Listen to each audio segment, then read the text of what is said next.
წარმოიდგინეთ სურათი. ორი ადამიანი დგას მსოფლიოს მწვერვალზე. ორივემ საკუთარი ხელით შეეხო ცას. ფული, დიდება, საჩემპიონო ქამრები, მათ ყველაფერი აქვთ, რაზეც კი კაცმა შეიძლება იოცნებოს. მაგრამ აი აქ იწყება ყველაზე საინტერესო.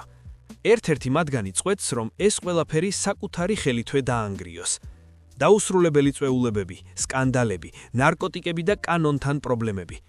4 წელი ოქტაგონის მიღმა, სანამ მისი სახელი და რეპუტაცია ნიუსების სათაურებში ნამსხვრევებად იქცევა. მეორე კი, ის იმპერიას აშენებს. ისევ დაუმარცხებელია, ლეგენდებს ნოკაუტში აგზავნის, ბიზნესებს აარსებს და მილიონობით ადამიანს აძლევს мотивაციას. დღეს ჩვენ არ ვისაუბრებთ მათ ჩხუბის ტექნიკაზე ან რეკორდებზე. ჩვენ ვისაუბრებთ იმაზე, რაც რეალურად ქმნის ჩემპიონს, მენტალიტეტზე. და გაფრთხილებთ, ის რასაც ახლა მოისმენთ, შესაძლოა თქვენი ცხოვრებისეული ხედვაც კი შეცვალოს. კონორ მაკგრეგორი და ილია თოფურია. ორი ეპოქა, ორი სრულიად განსხვავებული ფილოსოფია. საიდან დაიწყო ეს ყველაფერი? იმისთვის, რომ ჩავწვდეთ ამ ორი კაცის განსხვავებას, ჯერ უნდა გავიგოთ, საიდან მოდიან ისინი. კონორ მაკგრეგორი დუბლინის ერთ-ერთ უბანში დაიბადა. ჩვეულებრივი ირლანდიელი ბიჭი იყო, რომელმაც კრიმზე სიარული 12 წლის ასაკში დაიწყო. იცით, რომ თავისი მესამე პროფესიონალური ბრძოლა სულ რაღაც 79 წამში წააგო? დეპრესიაში ჩავარდა. ყველაფრის მიტოვება უნდოდა. ოჯახი დაპატიჟა საყურებლად და ასეთი ფიასკო? ეს დარტყმა მის თავმოყარეობაზე გამანადგურებელი იყო. მაგრამ დედამის მწვრთნელს დაურეკა და სთხოვა დალაპარაკებოდა შვილს. კონორი დაბრუნდა და ზედიზედ 8 გამარჯვება მოიპოვა. მერე იყო დანა ვაითი, UFC და ლეგენდის დაბადება. მაკგრეგორმა ჟოზე ალდო 13 წამში დაანოკაუტა. ეს რეკორდია, რომელიც დღემდე არ მოხსნილა საჩემპიონო ბრძოლებში. ის გახდა პირველი, ვინც 2 წონით კატეგორიაში ერთდროულად ფლობდა ქამრებს. მაშინ მისი მენტალიტეტი ფოლადივით მტკიცე იყო. თავად ამბობდა, ჩემი თამაში 100%-ით მენტალურია. ის იყენებდა ვიზუალიზაციას, ფსიქოლოგიურ წნეხს, მეტოქეებს ჯერ კიდევ პრესკონფერენციებზე ანადგურებდა. აგვიანებდა, აგინებდა, ოჯახებს ეხებოდა და მერე ოქტაგონზე ზუსტად იმას აკეთებდა, რასაც პირდებოდა. ეს იყო ძალა, ეს იყო კონტროლი. ქართული სული და გადარჩენის ინსტინქტი. ახლა კი გადმოვინაცვლოთ ჩვენს ლომთან, ილია თოფურეასთან. მისი ისტორია დედამისით იწყება, ინგათი, რომელიც პირდაპირ მნიშვნელობით ომს გამოექცა. თითქმის 92 წელი, აფხაზეთის ომი. ინგას მოუჩდა 2 პატარა შვილით კავკასიონის თოვნელი ქედების გადავლა. მშიერი, სასოწარკვეთებელი, მაგრამ დაუმარცხებელი სულით. იქ გამოჩნდა ზაზა თოფურია, ილიას მამა და მათ მოახერხეს გერმანიაში ლტლოვილის სტატუსით წასვლა. იქ დაიბადნენ ალექსანდრე და ილია. ეს ბავშვები იზრდებოდნენ დაკარგული სამშობლოს ისტორიებზე და იმ გაკვეთილებზე, რომლებიც მხოლოდ უკიდურეს გაჭირვებაში იწრთება. 15 წლის ასაკში ილია ესპანეთში ჩავიდა. არც ფული, არც კავშირები, მხოლოდ ძმა და დაუყოფელი შიმშილი იმისა, რომ ვიღაც გამხდარიყო. ალიკანტეში ვარჯიშობდა, პარალელურად კი დაცვაში მუშაობდა და პლაჟზე შეზლონგებს ალაგებდა, რომ თავი გაეტანა. არანაირი მოკლე გზები, არანაირი თავი მართლება.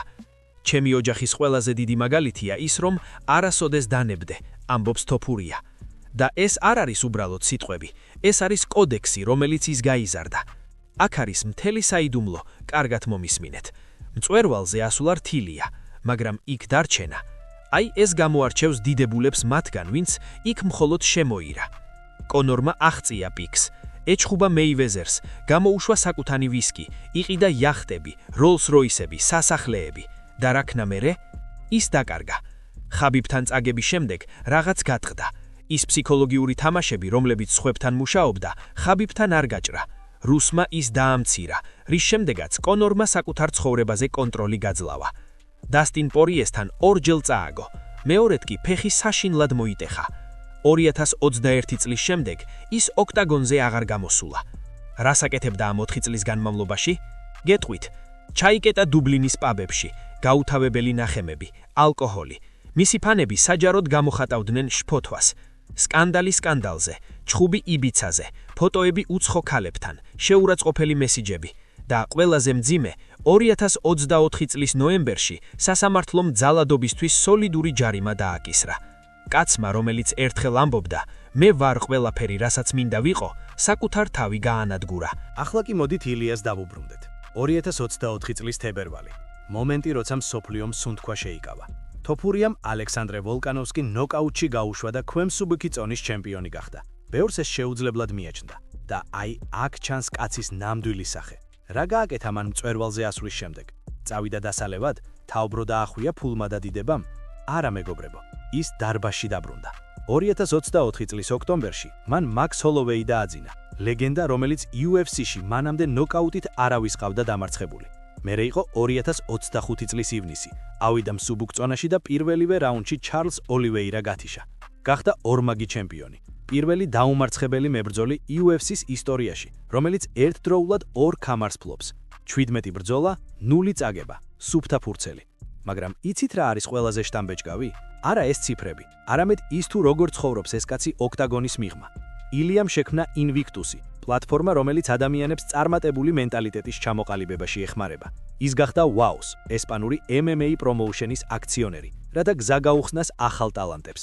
ყველაფერ ამას კი ისე აკეთებს, რომ ოჯახი მისთვის უპირველესი პრიორიტეტია. მისი ძმა ალექსანდრე საკუთარ კარიერაზე წინ ილიას ინტერესებს აყენებს და მისი მწვრთნელია. ჩემს ძმასთან ერთად სიკვდილამდე, ამბობს ალექსანდრე. აი ეს ერთგულება და ოჯახური კოდექსია ილიას საყრდენი. ფსიქოლოგიური ომი, ორი სხვადასხვა სტრატეგია. აქ არის ერთი ფასცინაციური მომენტი, რომელიც მინდა კარგად გაიგოთ. მაკგრეგორიც და თოფურიაც იყენებენ ფსიქოლოგიურ ომს. ორივე ტრეშ-თოქის დიდოსტატია. მაგრამ განსხვავება იმაშია, თუ საიდან მოდის ეს აგრესია. კონორმა თავისი იმპერია უკიდურეს პროვოკაციაზე ააგო. პირადი შეურაცხყოფა, ოჯახის წევრებზე თავდასხმა. ეს მუშაობდა მანამ სანამ ის იგებდა. როცა მოგებები შეწყდა, მისი ყვირილი უბრალო ხმაურად იქცა. ილია კი პროვოკაციას სტრატეგიულად იყენებს და არა ემოციურად. ჰოლოვეისთან ბრძოლის წინ მან მას ადვილი მეტოქე უწოდა. მაიკლ ბისპინგმა, UFC-ს ლეგენდამ, ეს კარგად გაშიფრა. თოფურია ცდილობს ჰოლოვეის ეგოში შეაღწიოს, რათა აიძულოს იგი მისი წესებით ითამაშოს. და გაჭრა. მაქსი ღია გაცვლაში შევიდა და დაიძინა კიდეც. თავარი სხვაობა ესაა, მაკგრეგორს სჭირდებოდა გარეგანი ვალიდაცია. სჭირდებოდა რომ ხალხს ელაპარაკა მასზე, ეზიზღებინა თან ყვაროდათ. მისი თავდაჯერებულობა სხვების რეაქციაზე იყო დამოკიდებული. ილია კი ამბობს, ჩემთვის სულ ერთია რას ფიქრობენ სხვები. ჩემი თავდაჯერებულობა ჩემი შრომიდან მოდის. საკუთარი თავის ყველაზე მკაცრი კრიტიკოსი. ერთხელ ჰკითხეს, რა განასხვავებს შენს მენტალიტეტს სხვებისგანო? მისი პასუხი იყო გენიალური. ის ყოველთვის უყურებდა სხვა მებრძოლებს და ფიქრობდა, რა იქნებოდა საინტერესო ფანებისთვის, მაგრამ ყველაზე დიდი კრიტიკოსი თავად იწყვიროდა. ახალგაზრდობიდან იწერდა თავის ვარჯიშებს, უყურებდა და ამბობდა, მე ფულს გადავიხდიდი ამის სანახავად. მან შექმნა საკუთარი სტილი და პერსონაჟი არა ტყუილზე, არამედ საკუთარი თავის მუდმივ გაუმჯობესებაზე. ახლა დაფიქრდით თქვენს ცხოვრებაზე. რამდენჯერ მიგიღწიათ რაიმე მიზნისთვის და მერე თავს უფლება მიგიციათ მოშულ ვიყონეთ. რამდენჯერ გაუმართლებიათ საკუთარი სისუსტე იმითი, რომ მე ეს დავიმსახურე. წარმატება საკუთარი თავის განადგურების უფლებას არ გაძლევთ. პირიქით, წარმატება გაკისრებთ პასუხისმგებლობას, რომ უფრო მეტად მოუვაროთ საკუთარ თავს. ილია არ ზდევს ფუჩ სიამოვნებს, ის ზდევს მიზანს. ის არ ზდის დივანზე და არ ელოდება მენტალიტეტის ციდან ჩამოვარდნას. ის ამბობს, მენტალიტეტი მაშინ იჭედება, როცა აკეთებ იმას, რაც გეზარება, როცა ყოველდღე აჯობებს საკუთარ თავს. ახლა კი მივედით მთავარ კითხვამდე. რა არის რეალური სხვაობა მაკგრეგორსა და თოფურიას შორის? ნიჭი? არა. ორივე გენიალურად ნიჭიერია. ფული და დიდება? ორივეს თავზე საყრელი აქვს. სხვაობა იმაშია, თუ რას აკეთებ მაშინ, როცა უკვე მწვერვალზე ხარ. კონორ მაკგრეგორს წარმატება აერია ყველაფრის უფლებაში. მან ჩათვალა, რომ რადგან მიაღწია პიკს, შრომა აღარ იყო საჭირო.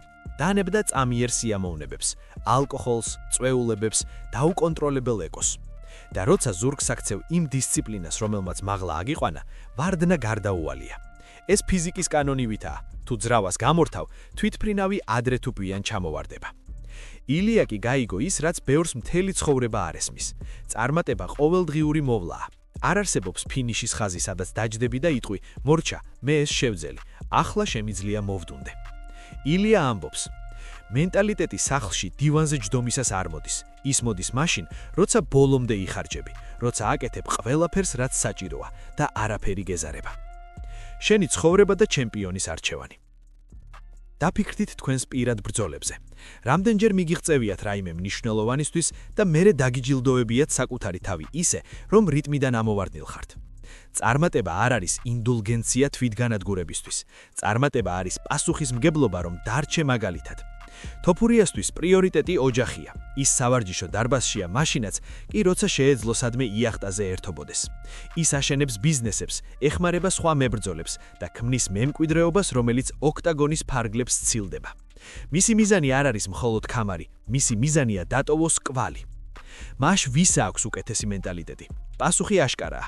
კონორს ჰქონდა ფოლადის მენტალიტეტი, სანამ მას დიდება მარაჯობა. ის დარჩება ლეგენდად, მაგრამ ლეგენდად კითხვის ნიშნით.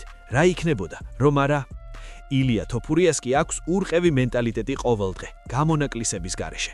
ის მოვიდა ქვემოდან, არაფრისგან და ააშენა ყველაფერი ხედვითა და თავგანწირვით. როგორც კაცი, რომელიც ალბათ ყოველდღე საკუთარ ომებს ებრძვი, დაიმახსოვრე, ნიჩი შეუძლია შორს წაგიყვანოს, მაგრამ მხოლოდ დისციპლინა დაგტოვებს მწვერვალზე. წამიერი სიამოვნება დროებითი კმაყოფილებაა, მიზანი კი მარადიული. როცა შენს მწვერვალს მიაღწევ და შენ მას აუცილებლად მიაღწევ, გახსოვდეს, რომ ეს ყველაზე სახიფათო მომენტია.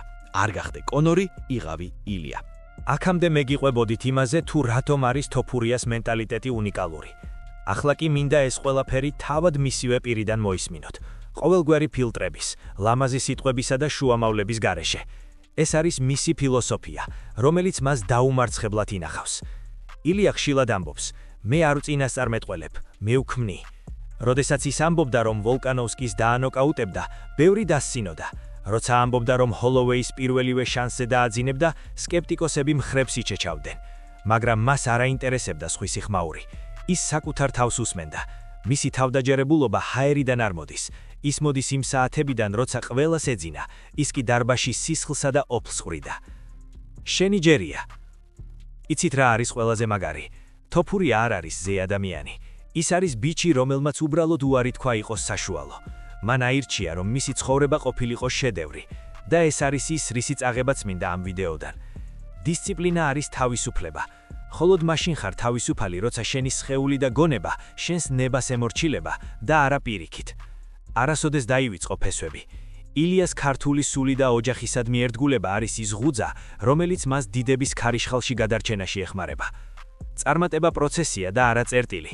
ყოველ დილით თავიდან უნდა დაამტკიცო, რომ ჩემპიონი ხარ. სოფლიომ ნახა კონორის დაცემა და ილიას აღზევება. ეს არ არის მხოლოდ სპორტი. ეს არის გაკვეთილი ჩვენთვის, კაცებისთვის, რომლებიც ყოველდღე ვდგებით, რომ ჩვენი ოჯახებისთვის, ჩვენი საქმისთვის და ჩვენი ქვეყნისთვის რაღაც შევცვალოთ. ნუ შეგეშინდებათ დიდების, მაგრამ ნურც მის ტყვედი ქცევით. და აი დაპირებული სიურპრიზიც. მე მოგიმზადეთ ილია თოფურიას ყველაზე ძლიერი მომენტების ნაკრები ინტერვიუებიდან და პოდკასტებიდან. მისი ფრაზები, რომლებსაც ის ყოველი ბრძოლის წინ იმეორებს, მისი ცხოვრებისეული წესები, რომლებაც ის მწვერვალზე აიყვანეს. თუ ამ ვიდეომ შენში რაღაც შეცვალა, თუ იგრძენი, რომ შენც შეგიძლია მეტი, მაშინ ის, რასაც ახლა ნახავ, პირდაპირ მოქმედებისკენ გიბიძგებს. ჩვენი დრო მოვიდა, ქართველების დრო მოვიდა. იყავი ილია შენს საქმეში, შენს ოჯახში, შენს ცხოვრებაში. გინდა რომ ილია თოფურიას საუკეთესო мотиваციური გამოსვლების ნაკრები ცალტე ვიდეოდ გამოგიქვეყნოთ ქართული თარგმანით, დაწერე კი კომენტარებში და თუ 1000 ლაიქზე ავალთ, მაშინვე დავდებ.